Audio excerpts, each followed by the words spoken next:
ॐ सदाशिवसमारम्भाम् शङ्कराचार्यमध्यमाम् अस्मदाचार्यपर्यन्ताम् वन्दे गुरुपरम्पराम्।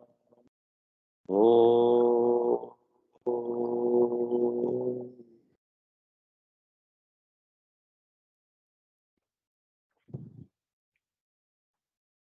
पहले 6 श्लोक में शंकराचार्य जी ने हमको सभी साधना के बारे में बता दिया। 2 चरणों में ये सभी साधना। पहला चरण ज्ञान योग्यता प्राप्ति है, कर्म योग के माध्यम से, और दूसरा और अंतिम चरण ज्ञान प्राप्ति है, ज्ञान योग के माध्यम से। कर्म योग से मन तैयार होता है और ज्ञान योग से हम ज्ञान प्राप्त करते हैं।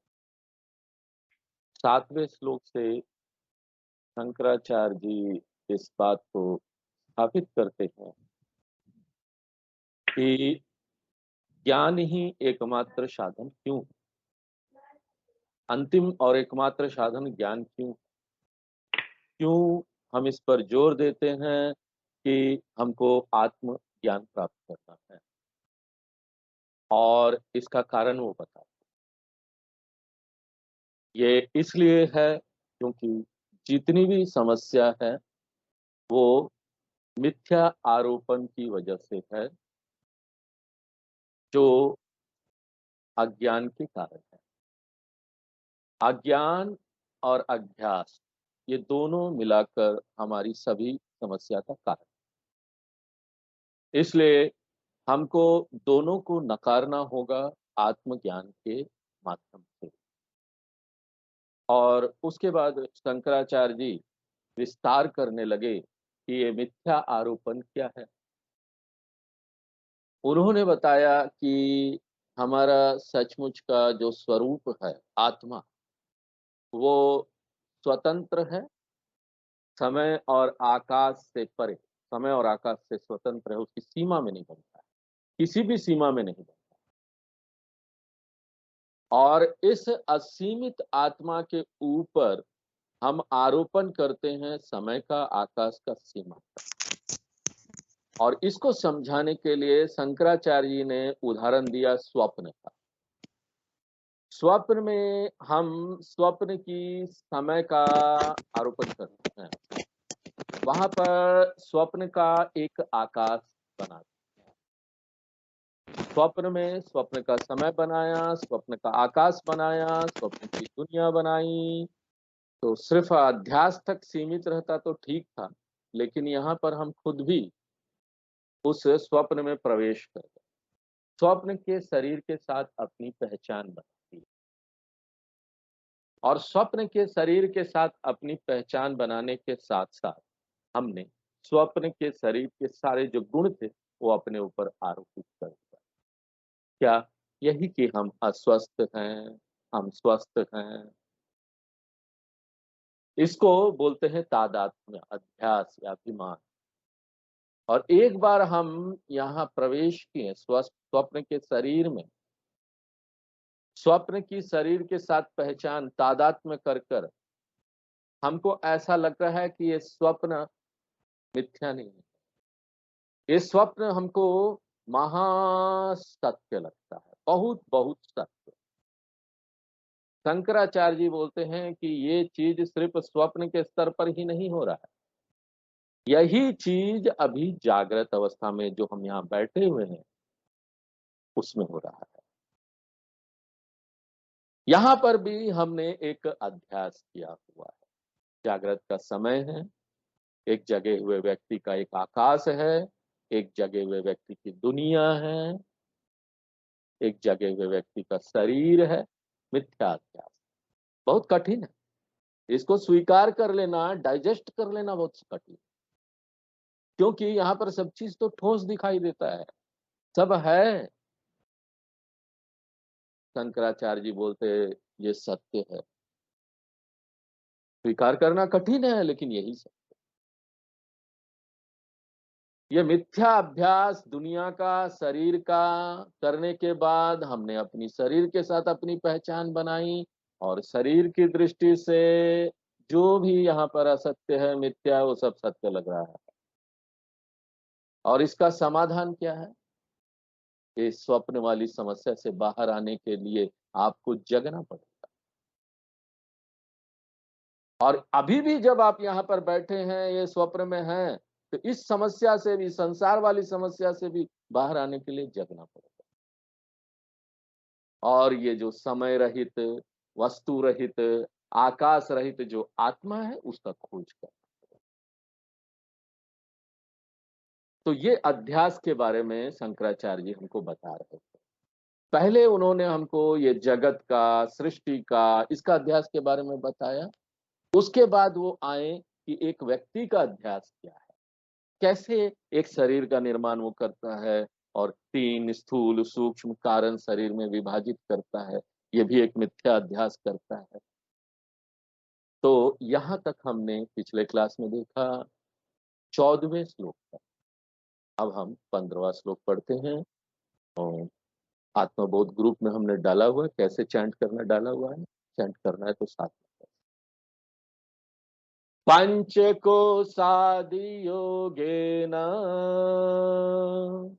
पञ्चकोशादियोगेन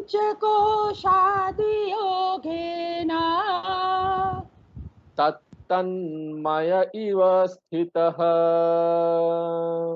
तत्तन्मय इव स्थितः शुद्धात्मा नीलवस्त्रादि शुद्धात्मा नीलवस्त्रादि योगेन स्फटिको यथा। योगेन स्फटिको यथा। तो शंकराचार्य जी बता रहे हैं इस 15वें श्लोक में कि मिथ्या अध्यास करने के बाद हमने बड़ी गलती की। ये शरीर को हम मैं मानते हैं, इसलिए 15वें श्लोक में पहले लाइन में क्या बोलते हैं? पंचकोशादि योगेन।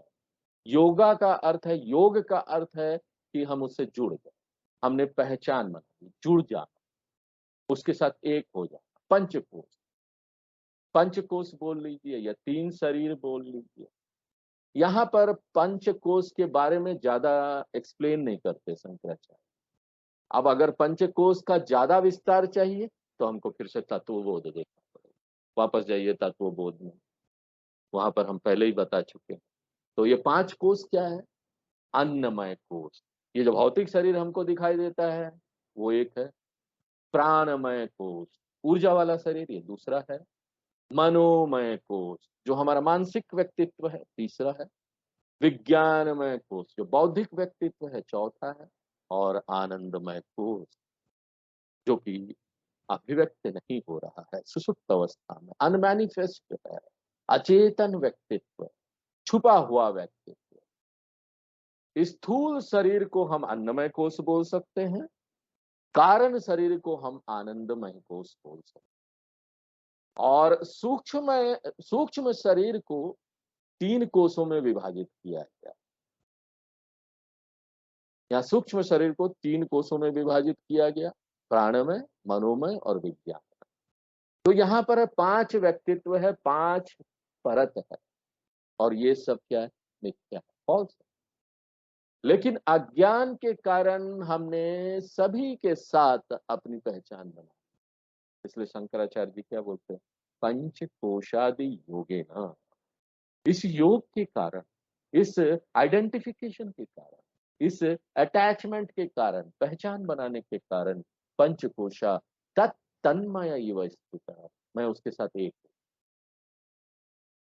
जिस तरह से हम पिक्चर देखने जाते हैं, वहां बैठते हैं, किसी कोई चरित्र आता है, वो चरित्र एक अलग व्यक्तित्व है, मैं अलग हूँ, लेकिन जैसे हम उसके साथ अब जानने लगते हैं, कहानी देखने लगते हैं, उसकी भावनाओं में बहने लगते हैं, उसके साथ मिलने लगते हैं।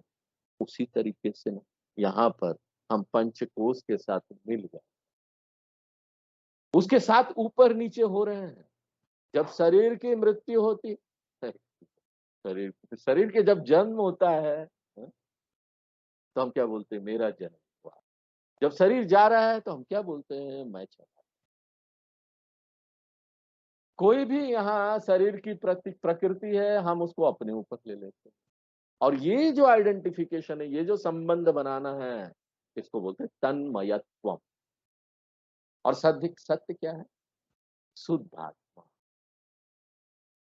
हम एक शुद्ध सच्चिदानंद आत्मा है, जो नित्य है, सर्वत्र व्याप्त है, और जो प्रभावित नहीं होता शरीर के आने जाने से। जिस तरह से एक जगा हुआ व्यक्ति यहाँ पर स्वप्न के शरीर या स्वप्न की दुनिया के आने जाने से प्रभावित नहीं हो, उसी तरीके से शुद्ध आत्मा प्रभावित नहीं। और उसके लिए यहाँ पर उदाहरण भी देते हैं, बहुत सुंदर उदाहरण दे रहे हैं शंकराचार्य जी। और वो क्या है, नील वस्त्रादि योगेन स्फटिको यथा। स्फटिक, स्फटिक एक रंगहीन पारदर्शी निर्मल तरीके का एक उपरत्न होता है। और वो कांच का जैसा आपको लगेगा, परंतु वो कांच नहीं होता है, वो ज्यादा हार्ड होता है और उसका उम्र ज्यादा होता है। उसे हम मूर्ति आदि बनाते हैं, माला वगैरह बनाते हैं। स्फटिक का माला भी होता है, स्फटिक के शिव भगवान, इस तरह से। अंग्रेजी में से क्रिस्टल बोल, क्रिस्टल क्लियर, प्योर, शुद्ध। इसलिए यहाँ पर कोई भी चीज बहुत प्योर है ना, शुद्ध है ना, उसको साफ है, उसको हम क्या बोलेंगे, देखो बहुत क्रिस्टल क्लियर है। तो ये क्रिस्टल जो है वो पारदर्शी है, वो कोई कलर को, कोई रंग को अपने ऊपर नहीं ले सकता। जब इस स्फटिक के सामने कोई आप वस्तु रखेंगे, किसी कलर का वस्तु रखेंगे, किसी कोई भी रंग का वस्तु रखेंगे, नील वस्त्र यानी नीले कलर का कोई आपने कपड़ा रख दिया, वस्त्र रख दिया उस क्रिस्टल के सामने, स्फटिक के सामने, उस स्फटिक के सामने वो वस्त्र तो आ गया, लेकिन स्फटिक उसका रंग नहीं लेता। स्फटिक हमेशा शुद्ध है, प्योर है। चाहे वो कपड़ा जो है उसके सामने रख दीजिए, कपड़ा बहुत भारी है, कुछ भी है, किसी कलर का भी है, स्फटिक उसका कलर नहीं लेता, उसका रंग नहीं लेता। वो बिना कलर का रंगहीन है, कुछ रंग नहीं होता उसका। लेकिन देखने वाले के लिए क्या है, जब हम उसके माध्यम से देखते हैं और उसके सामने रंग का, उस रंग का नीला वस्त्र रखा हुआ है, तो ऐसा लगेगा ना स्फटिक ने उस रंग को ले लिया, स्फटिक भी वो नीला लगने लगता है दूर से। उसी तरीके से एक मोहित व्यक्ति के लिए यहाँ पर जो स्फटिक है वो नीला लगने लगता है। और जब हम वस्त्र को हटा देते हैं और उस जगह पर हरा वस्त्र रख दीजिए, तो वो स्फटिक भी हरा लगने लगेगा। तो यहाँ पर ऐसा प्रतीत होता है कि जो स्फटिक है वो बहुत यहाँ परिवर्तित हो रहा है, गुणों को ले रहा है, गुणों को छोड़ रहा है। लेकिन सचमुच में क्या है, यहाँ पर स्फटिक कोई गुण लेता नहीं, किसी गुण को छोड़ता नहीं, जैसा था वो ऐसा ही है। उसी तरीके से मैं यहाँ आत्मा हूँ, परिवर्तित नहीं होता। और ये एक शरीर है जिसका अपना चरण है, जिसका अपना वो जीवन में बदलाव आते रहता है, परिवर्तन है। बाल्यम, कौमारम, यौवनम, जरा, जरा यानी बुढ़ापा। ये सारी चीजें प्रॉपर्टीज है, गुण है शरीर का। और शरीर की तुलना यहाँ किससे की जा रही है, कपड़े से। और हम क्या हैं, हम शुद्ध स्फटिक संकाश आत्मा। हम यहाँ पर हैं, शरीर जा रहा है, शरीर में युवावस्था आया, बुढ़ापा आया, उसका उम्र हो रहा है, उसमें बीमारी आ रही है, उसकी मृत्यु हो रही है, आदि आदि। मैं उस शरीर के सामने कपड़े की तरह रखा हुआ हूँ, उस परिवर्तित होने वाले शरीर की तरह। लेकिन मेरी स्थिति क्या है, मैं इन शरीर का कोई भी गुण अपने ऊपर नहीं लेता। कोई भी गुण आ रहा है जा रहा है तो मेरा गुण आ रहा है जा रहा है, ऐसा नहीं। और ये सत्य है। लेकिन ऊपर ऊपर से देखने से क्या लगता है कि हमने ना उसका गुण ले लिया है, मैं बूढ़ा हो रहा हूँ, मैं बच्चा हूँ, मेरा शरीर जा रहा है, कुछ आ रहा है, कुछ जा रहा है। स्फटिक जिस तरह से ऐसा प्रतीत होता है कि स्फटिक में रंग आ गया है, रंग चला, तो हम क्या हैं, परिवर्तित नहीं होने वाले आत्मा। गीता के दूसरे अध्याय में भगवान यही बात बोलते हैं। 20वें श्लोक, न जायते म्रियते वा कदाचिद नायं भूत्वा भविता वा न भूयः अजो नित्य शाश्वतोऽयं पुराणः न हन्यते हन्यमाने शरीरे। मेरे रहने मात्र से जगत प्रपंच, स्वप्न प्रपंच, यहाँ पर उदय होता है, लय होता है। यहाँ शरीर का उदय होता है, लय होता है, और ये उदय और लय जो अप एंड डाउन हो रहा है ना, उससे मैं अफेक्टेड नहीं हूं, मैं प्रभावित नहीं हूं। जब तक ये ज्ञान नहीं होता तब तक हमको यहाँ पर हर चीज से समस्या होगी, हर चीज हमको प्रभावित करता रहेगा, कुछ भी हो रहा लगेगा हमको हो रहा है। इसलिए शंकराचार्य जी बोलते हैं, यथा, जिस तरीके से नील वस्त्रादि योगे न, योग यानी उसके सामने रखना, उससे जोड़। नील वस्त्र यानी नीला, आदि यानी दूसरे और वस्त्र, ग्रीन कलर का वस्त्र, किसी और कलर का वस्त्र, उनके सामने रखने से ऐसा लगता है, स्फटिक का प्रतीत होता है कि उसका सब गुण सब बदल रहा है, रंग वगैरह बदल रहा है, लेकिन कुछ भी नहीं बदल रहा। उसी तरीके से यहाँ पर सारे जो परिवर्तन है ना, प्रतीत होता है कि हो रहा है, लेकिन सचमुच में हम क्या है, अछेद्योयम अदाह्योयम अव्यक्त अविकार्योयम उच्यते। तो हमारी समस्या क्या है, सब मिसकंसेप्शन, गलत धारणा, फॉल्स आइडेंटिफिकेशन है, सब गलती है, गलती, मिस्टेक। किसमें, इस शरीर में। किस तरह का शरीर, एक मिथ्या शरीर। तो बहुत डिफिकल्ट है स्वालो करना, डाइजेस्ट कर लेना, लेकिन यही अल्टीमेट फैक्ट है वेदांत के अनुसार। इसके अलावा और कोई फैक्ट नहीं, सब मिथ्या। 16 नंबर श्लोक पढ़ते हैं। वपुस्तु सादिभिः कोशैः वपुस्तु शादिभिः कोशैः युक्तं युक्त्यावधाततः युक्तं युक्त्यावघाततः आत्मानम् अन्तरं शुद्धम् आत्मानम् अन्तरं शुद्धम् विविच्यात् तण्डुलं यथा। विविच्यात्तण्डुलं यथा। इससे पहले वाले श्लोक के साथ ही, यानी जो 15 नंबर श्लोक था, शंकराचार्य जी जो अध्यास वाली समस्या का एक्सप्लेनेशन दे रहे थे, वो अब समाप्त हो गया। अध्यास यानी मिथ्यारोपण, जो सत्य नहीं है, गलत धारणा। वेदांत का डायग्नोसिस यही है। बीमारी का डायग्नोसिस करते हैं तो ये वेदांत का डायग्नोसिस है। क्या डायग्नोसिस है, क्या विश्लेषण किया हमने। कोई भी मिथ्या आरोपण कैसे जाएगा, सही ज्ञान से जाएगा। ये सिर्फ आत्मा के लिए नहीं है कि आपको आत्मा का ज्ञान नहीं है तो आत्मा, पूरी दुनिया के साथ यही है। पूरी दुनिया में कोई भी चीज को आप जानना चाहते हैं, कोई भी सत्य को जानना चाहते हैं, तो उसके लिए यहाँ पर हमको ज्ञान चाहिए। अगर हम सत्य नहीं जानते हैं तो इसके कारण क्या होता है, यही कारण बन जाता है बहुत सारे अफवाह का, गपसप का। अफवाह गपसप सब हमारे दिमाग में आ जाता है और हम उसको सत्य मान, सब लोग यहाँ पर अपने विचार देते हैं, कोई कुछ बोलता है, कोई कुछ बोलता है। यहाँ पर आप न्यूज़पेपर में देखिए, समाचार पत्र में देखिए, मैगज़ीन में देखिए, यूट्यूब में देखिए, इंटरनेट में देखिए, यहाँ पर बहुत सारी चीज़ें हैं, कोई जानता नहीं, कोई अफ़वाह दे रहा है, कोई गप-सप बता रहा है, कोई कुछ बता रहा है। क्यों? क्योंकि जब सत्य नहीं जानते हैं ना, तो यहाँ पर जो मिथ्या आरोपण है ना, बहुत सारे होते हैं।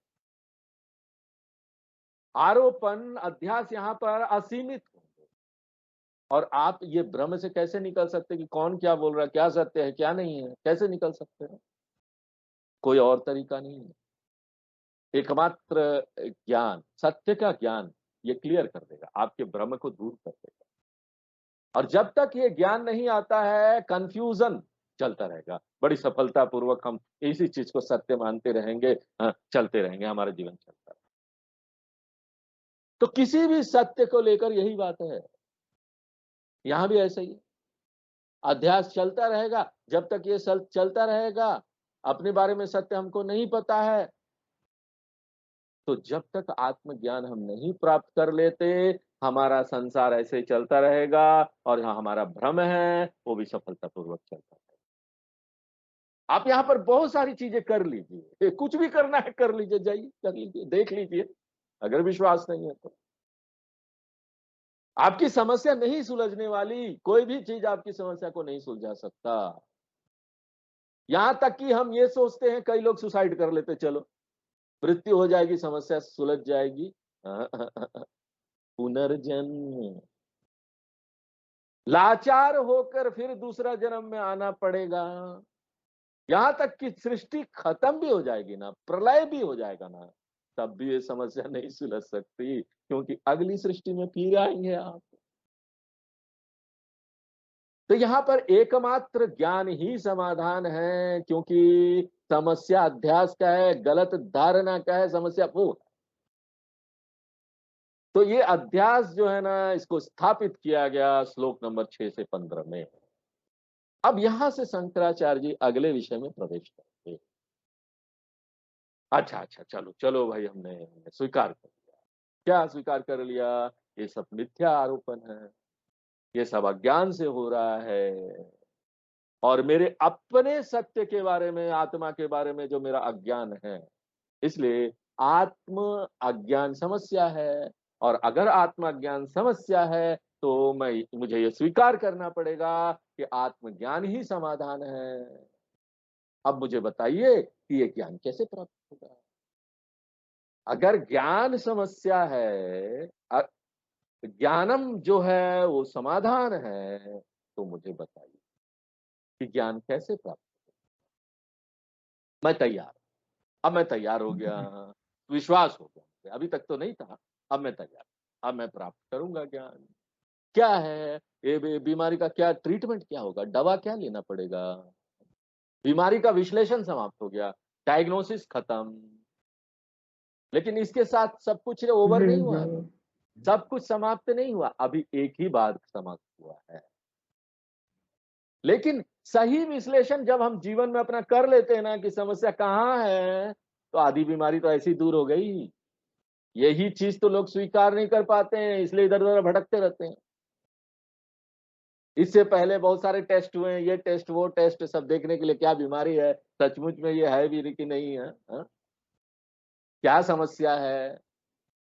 और डॉक्टर भी कल्पना करने लगते हैं, हो सकता है मानसिक समस्या। तो जब तक प्रॉब्लम का डायग्नोसिस नहीं होता, बीमारी का पता नहीं चलता, हम कैसे यहाँ पर इसका जो दवा है, जो इसका इलाज है, वो शुरू कर सकते हैं। अब जब हमको ये पता चल गया कि समस्या आत्म अज्ञानी है और समाधान आत्मज्ञान है, अब हमको आत्मज्ञान कैसे प्राप्त करना हो जाना। यही चीज श्लोक नंबर 16 से लेकर श्लोक नंबर 30 में शंकराचार्य जी बताएंगे।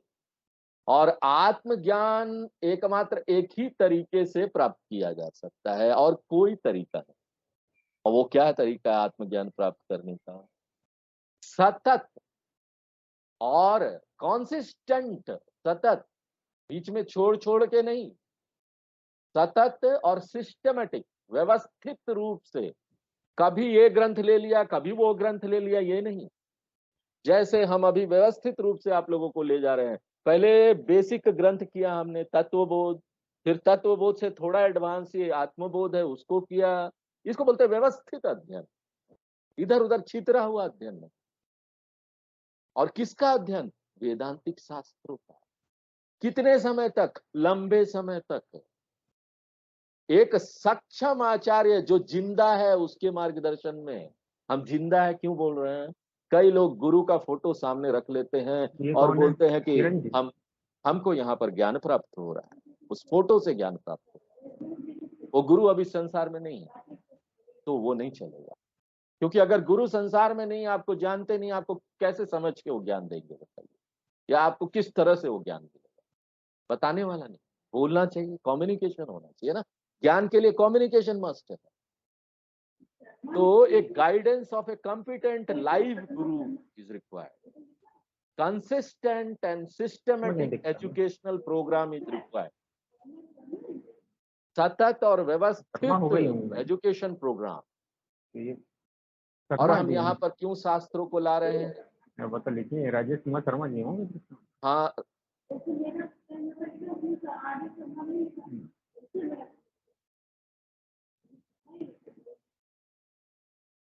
इसलिए सिस्टम तुम्हारा खराब हो गया।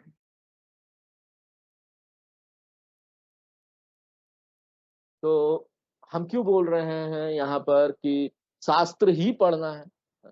क्यों नहीं हम यहाँ ध्यान कर लेते हैं? ध्यान में हमको ना अचानक कोई रोशनी आएगी और अचानक हमको आत्मज्ञान प्राप्त होगा। हमने देखिए, आपको पहले भी बताया है, अगर हमको अपने चेहरे की तरफ देखना है तो हम इसको अपनी आंखों से नहीं देख सकते। मेरी आंख पर्याप्त नहीं है मेरे चेहरे को दिखाने के लिए, अपने चेहरे को देखने के लिए। क्यों? क्योंकि मेरी आंखें बाहर दिखाती है, बाहर की तरफ जाती है। मेरी आंखें यहाँ पर सृष्टि में सभी चीजों को दिखा सकती है। देखिए कितना दुर्भाग्यपूर्ण बात है। मेरी आंखें यहाँ पर सब कुछ देख सकती है सृष्टि में, लेकिन एक चीज को नहीं देख सकती, और वो क्या है? पूरा देखिए, दुनिया ये बात को बोलेगा ना, आपका चेहरा बहुत सुंदर है, लेकिन क्या है? मैं उसको देख। और अगर मैं बुद्धिमान व्यक्ति हूं तो मैं यहाँ ना जोर जबरदस्ती नहीं करूंगा, एडमेंट नहीं रहूंगा, नहीं नहीं मैं तो ऐसे ही देखूंगा, नहीं नहीं मैं तो अपने आंखों से ही देखूंगा। हम यहाँ विनम्र हो जाए, नहीं ये अपनी आंखों से नहीं देख सकते, मैं इसको मान लेता हूँ। चलो यहाँ पर ना दर्पण पकड़ो। तो ये बुद्धिमानी है कि हम अपने सामने एक दर्पण को रखेंगे। और अगर हम यहाँ पर बहुत अहंकार होके वो बोलेंगे हम यहाँ दर्पण का उपयोग कभी नहीं करेंगे, हम ध्यान में बैठेंगे, अपनी आंखें बंद कर लेंगे, अहंकारी होकर अगर ऐसा बात करेंगे, और जब तक हम यहाँ पर ध्यान में बैठे रहेंगे, जब तक हमको आत्मज्ञान नहीं होता, जब तक हम अपना चेहरा नहीं देख लेते। यहाँ पर ना आप ध्यान करते रहिए, 100 बिलियन जन्म तक भी ध्यान करते रहिए, तो अभी आप अपना चेहरा नहीं देख पाएंगे। तो यहाँ पर सबसे आसान तरीका क्या है? छोड़ो, अपनी जिद को छोड़ो, सामने दर्पण रख लो, आराम से चेहरा दिख जाएगा। यह आसान काम है। उसी तरीके से आत्मा को जानने के लिए यहाँ पर हम कोई भी उपकरण का, ज्ञान के उपकरण का सीधे सीधे उपयोग नहीं कर सकते, क्योंकि हमारी जितनी भी ज्ञान के उपकरण हैं वो बाहर की तरफ भागते हैं। वो सब कुछ का अध्ययन कर सकते हैं, लेकिन जो अध्ययन करता है उसका अध्ययन नहीं कर सकता। वो आंख है, आंखें सब कुछ दिखाती है, हम आंख को नहीं देख सकते। अनुभव करता, यहां सब चीज का अनुभव करा रहा, हम अनुभवकर्ता को नहीं देख सकते। Observer can never be observed by any powerful instrument. आप कोई भी इंस्ट्रूमेंट रखिए, माइक्रोस्कोप ले आइए, टेलीस्कोप ले आइए, एंडोस्कोप ले आइए, कोई भी ले आइए, लेकिन कोई स्कोप नहीं देख सकते। हमको तो मिरर ही चाहिए, दर्पण ही चाहिए। अगर हमारा यहाँ पर हमको ये भौतिक चेहरा को देखना है, शरीर वाला चेहरा को, तो हमको एक सामने दर्पण रखना पड़ेगा। लेकिन अगर हमारा सचमुच का मैं जो है उसको देखना है तो उसके लिए दर्पण क्या है मालूम? गुरु शास्त्र उपदेश। शास्त्र दर्पण है। और आप शास्त्रम है ऐसा क्यों बोलते हैं? हम क्यों यहाँ पर फिजिक्स का किताब पढ़ लेंगे, केमिस्ट्री का किताब पढ़ेंगे? बहुत आसान है। लेकिन ना यहाँ पर फिजिक्स की किताबें किसकी बात करती है? एक्सटर्नल वर्ल्ड, बाहर की दुनिया की बात करती है। ये हमारे बारे में हमको नहीं बताती। केमिस्ट्री की किताब किसकी बात करती है? बाहर की दुनिया की बात करती है। दुनिया में जितनी भी किताब है वो सब बाहर की दुनिया की बात कर रही है, अनात्मा की बात कर रही है, वस्तु की बात कर रही है। एकमात्र वेदांत ही ऐसा विषय है जो यहाँ पर सब्जेक्ट की बात करता है। I am the subject. मैं ऑब्जर्वर हूं, पूरी दुनिया का अनुभव कर रहा हूं। इसलिए शंकराचार्य जी बोलते हैं आप यहाँ पर अभ्यास कीजिए। किस चीज का? वेदांत श्रवण मनन का। मनन से हमको दृढ़ विश्वास प्राप्त होता है। जब हम गुरु के मुख से उपदेश सुनते हैं तो वो हमको ज्ञान देता है, लेकिन हमारे मन में जैसे ज्ञान आता है ना, बहुत सारे डाउट्स आने शुरू होते हैं, संशय होता है, ये कैसे होगा, वो कैसा ही नहीं होगा। श्रवण से हम ज्ञान प्राप्त करते हैं, लेकिन जब ये प्रोसेस, दूसरा प्रोसेस शुरू होता है डाउट को रिमूव करने का, संशय को रिमूव करने का, तो वो हम मनन से करते हैं, कन्विक्शन प्राप्त करते हैं, दृढ़ विश्वास प्राप्त करते हैं। तो अंतर क्या हुआ? ज्ञान और दृढ़ विश्वास। दृढ़ विश्वास यानी संशय रहित ज्ञान। श्रवण हमको ज्ञान देता है, मनन हमको निश्चय ज्ञान देता है। इसलिए उपनिषद को क्यों उपनिषद बोलते हैं? उप का अर्थ हुआ उप, समीप जाना, गुरु के समीप जाना और श्रवण कर। जाइए गुरु के पास जाकर वहां श्रवण और ज्ञान प्राप्त। नि यानी निश्चय ज्ञान। श्रवण मनन उपनिषद का अर्थ। इसलिए ये श्लोक नंबर 16 से 30 तक वेदांत का श्रवण मनन से, इसके द्वारा हमको यहाँ ज्ञान प्राप्त होने वाला। उसके बाद आगे 31वें श्लोक से शंकराचार्य जी किसकी बात करेंगे? निधिध्यासन की बात करेंगे। जो ज्ञान, संशय रहित ज्ञान हमको प्राप्त हुआ है, उसमें हम निष्ठ कैसे हो, उसको आत्मसात कैसे करें। तो इसकी जरूरत क्या है? अभी तो स्वामी जी आपने बोला कि संशय रहित ज्ञान हो गया, खत्म कहानी ना? नहीं, श्रवण मनन के बाद जब हमको संशय रहित ज्ञान हो जाता है, तब भी हमारी पुरानी वासनाएं होना बाहर आते रहती है। हैबिचुअल रिएक्शन होता है, हैबिट बनी हुई है किसी चीज। क्रोध का हैबिट बना हुआ है। हम जानते हैं कि हम आत्मा है, तब हमको विश्वास हो गया है, लेकिन वो जो आदत बना हुआ ना, क्रोध आ जाएगा। आदत बना हुआ है ना, भय आ जाएगा। ये आदत बना हुआ ना, तनाव आ जाएगा। इस आदत का विकास कर लिया है हमने कितने सालों तक, और इसी साल से नहीं, क्योंकि मन तो इसी साल का नहीं है ना, मन इसी जन्म का थोड़ी ना है। मन आपको इसी जन्म में बचपन से थोड़ी ना मिला, वो तो पुराने कई जन्मों से वही मन चला आ रहा है। अब वो मन में कितनी चीजें जमा हमको भी नहीं पता। जन्म जन्म से ये पड़ा हुआ है। तो इससे बाहर आने की जरूरत है। जब हम वेदांत पढ़ते हैं, यहाँ पर आत्मविश्लेषण करते हैं, तो यहाँ पर वेदांत हमको क्या ज्ञान देता है? वेदांत जब बोलता है यहाँ पर शब्द मैं, तो यहाँ पर दो चीजें हैं। दो चीजें क्या है? एक तो है बाहर दिखाई देता है, दूसरा दिखाई नहीं देता है।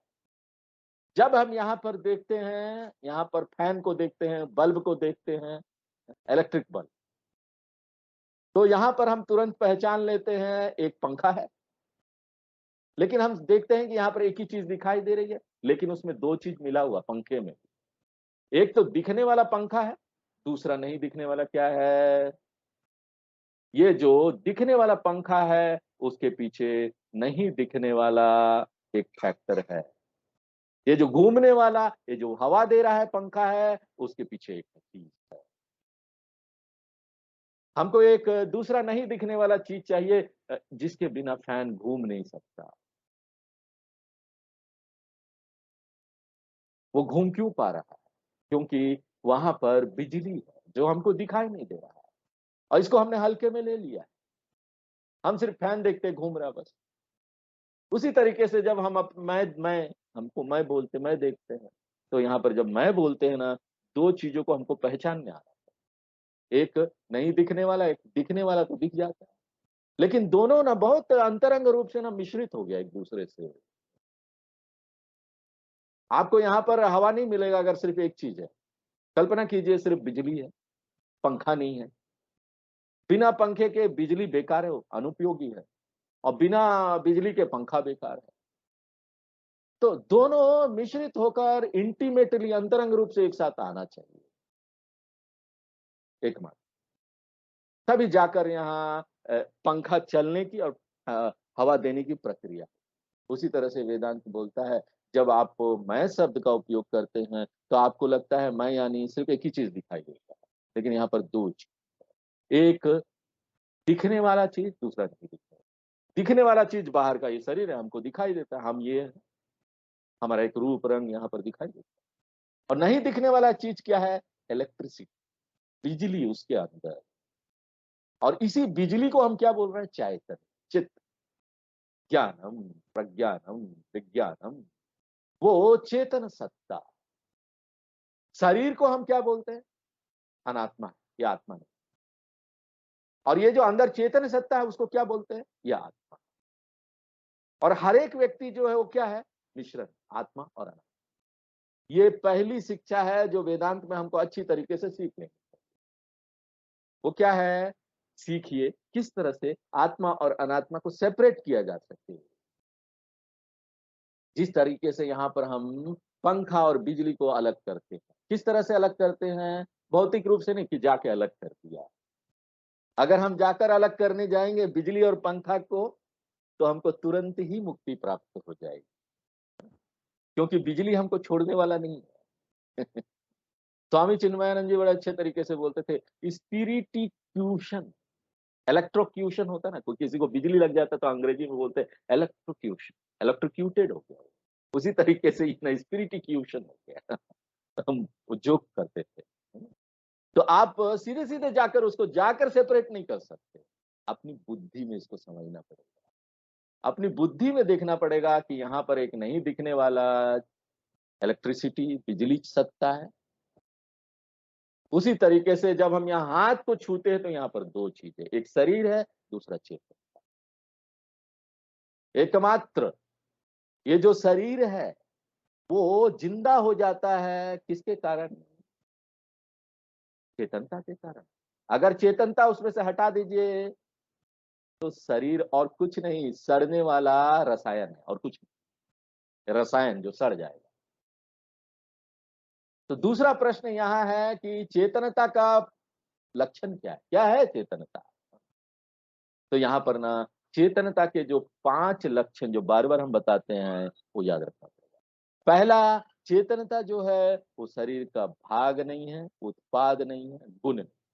जिस तरह से बिजली ना, वो पंखे का भाग नहीं है, उत्पाद नहीं है, गुण नहीं है। पंखा उसको पैदा नहीं कर रहा, वो पंखा का गुण नहीं है। पंखा का भाग नहीं। और दूसरा क्या है? दूसरा ये है कि चेतन सत्ता जो है एक स्वतंत्र सत्ता है, जो यहाँ पर सर्वत्र व्याप्त होके, शरीर के ऊपर व्याप्त होके शरीर को जिंदा कर देती है। जिस तरह से बिजली, बिजली पंखा से अलग है, वो अलग एक सत्ता है, जो पंखे में पूरा व्याप्त हो जाती है, पंखे को एक्टिवेट कर देती है। तीसरा बात क्या है? तीसरा लक्षण क्या है चेतनता का? चेतनता जो है वो शरीर की सीमा तक सीमित नहीं है। जिस तरह से बिजली जो है वो फैन की सीमा तक सीमित है। आप बोलेंगे बिजली खाली फैन जहां तक है वहीं पर है। बिजली तो उससे भी बियॉन्ड है। इसलिए चेतनता जो है ना वो असीमित है, अरूप है, आकाश की तरह। ये तीसरा तीसरा लक्षण। अब हर एक पर हम यहाँ पर बहुत विस्तार में नहीं जाएंगे। हम बार-बार इसको देखेंगे तो और वो विस्तार अपने आप होता रहेगा।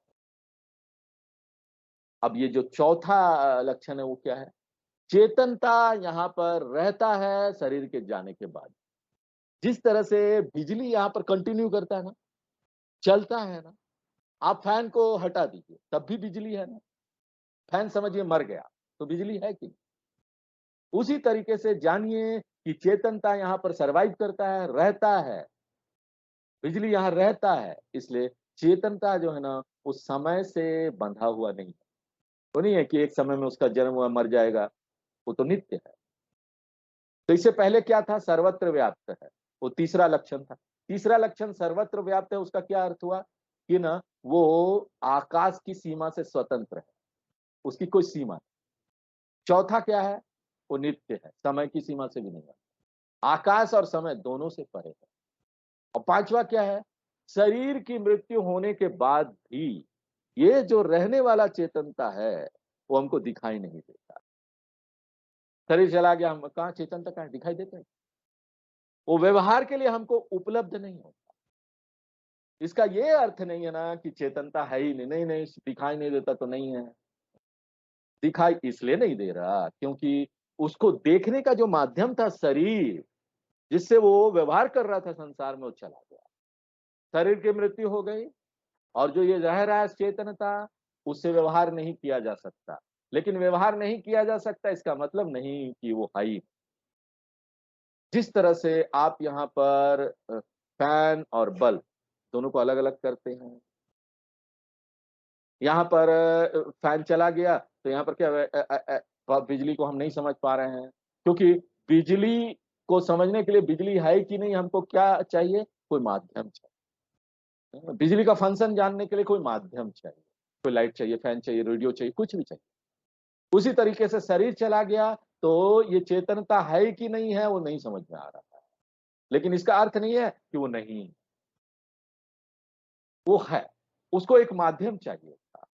जब माध्यम था तो उसको हम बोलेंगे वो व्यक्त चैतन्य है, और जब माध्यम नहीं है तो उसको हम क्या बोलेंगे? अव्यक्त चैतन्य। तो ये जो अरूप, सर्वत्र व्याप्त, नित्य, अठोस जो चेतन है, वो वहां पर है। और शरीर के अंदर भी ये वो। पहला शिक्षा क्या है वेदांत में? यही चेतनता और शरीर को अलग अलग करके ना अच्छी तरीके से समझना सीखिए। ये एक बड़ा काम होने वाला है।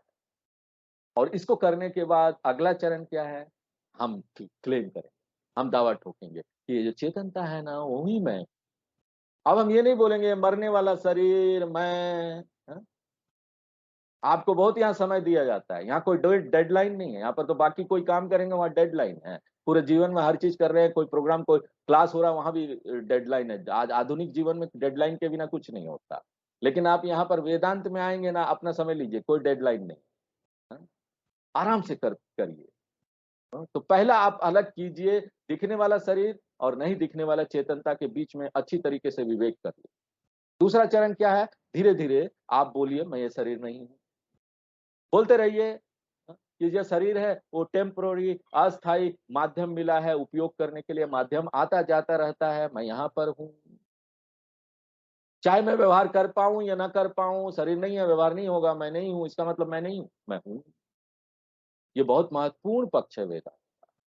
तो शंकराचार्य जी इसी का विस्तार करेंगे 16 नंबर से 30 नंबर श्लोक में। अब श्लोक की तरफ देखिए। शंकराचार्य जी बोलते हैं अंतरम शुद्धम आत्मा विविच्य, आत्मानम अंतरम शुद्धम विविच्या। दूसरा लाइन, विविच्यात यानी अलग कीजिए, अलग, सेपरेट कीजिए। ये जो अंदर का आत्मा है, आत्मानम अंतरम, जो चेतन सत्ता है। किस तरह का चेतन सत्ता? शुद्धम आत्मा, जो हमेशा शुद्ध है, शरीर की तरह नहीं। पंखे में तो गंदा आ सकता है, धूल आ सकता है। हर एक थोड़े थोड़े दिन बाद आपको पंखा को साफ करना पड़ सकता है। लेकिन यहाँ पर क्या है? बिजली क्या है? बिजली को साफ करने की जरूरत। पंखे की स्थिति जो भी हो, बिजली को साफ करने की जरूरत। शरीर की स्थिति जो भी हो, आत्मा जो है ना वो प्योर ही रहता है, हमेशा शुद्ध रहता है। आत्मा जो है नित्य शुद्धम, और वो अंतर्निहित है। और उसी को आपको ना अलग करना, शरीर के साथ अंतर्निहित। क्यों अलग करना पड़ेगा? किसी चीज के साथ मिल गया है, आपको अलग करना पड़ेगा। इसलिए बोलते हैं वपुस्तुषादि भी कोश युक्तम। युक्तम यानी उसके साथ मिल गया है, उसके साथ जुड़ गया है। कोश यानी पंचकोश, यानी शरीर त्रयम। और ये कोश क्या? वपुस्तुषादि भी, वपु यानी अन्नमय कोश, आदि यानी दूसरे और। तो वह पुरादि ही कोशे युक्तम, उसका सारा व्यक्तित्व वो ले लिया है। शारीरिक व्यक्तित्व, क्रियात्मक यानी प्राणमय कोश वाला व्यक्तित्व, यहाँ मानसिक व्यक्तित्व, मनोमय कोश, बौद्धिक व्यक्तित्व, यहाँ पर विज्ञानमय कोश और अचेतन व्यक्तित्व यानी कारक। ये 5 व्यक्तित्व है, ये सब ले लिया। और तुषा क्या है?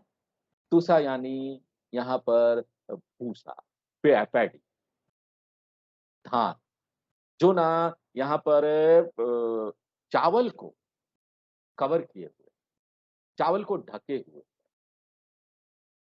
तो ये उदाहरण है। आत्मा की तुलना किससे की जा रही है? चावल के दाने से। और शरीर की तुलना किससे की जा रही है? भूसा, जो उसको ढके हुए है। तो चावल जब भूसा से ढका हुआ होता है तो उसको क्या बोलते हैं? धान बोलते हैं।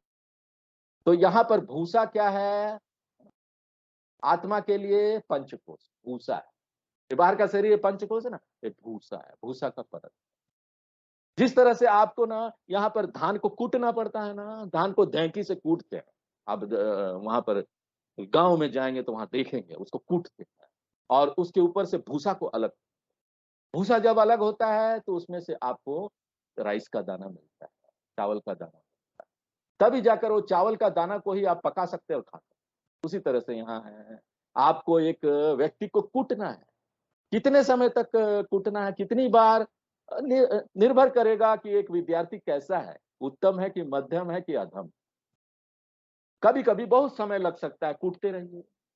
शिष्य कैसा है उस पर निर्भर करेगा। और ये जो कूटना है, अनाज को पीटना है, आप धान को पीटते हैं, ये एक शारीरिक क्रिया है। आप कोई चीज लेकर हाथ से पीटते हैं, लेकिन एक वेदांत का साधक, वहां पर पीटना जो है ना वो शारीरिक क्रिया नहीं है। शंकराचार्य जी बोलते हैं युक्त्यावधात,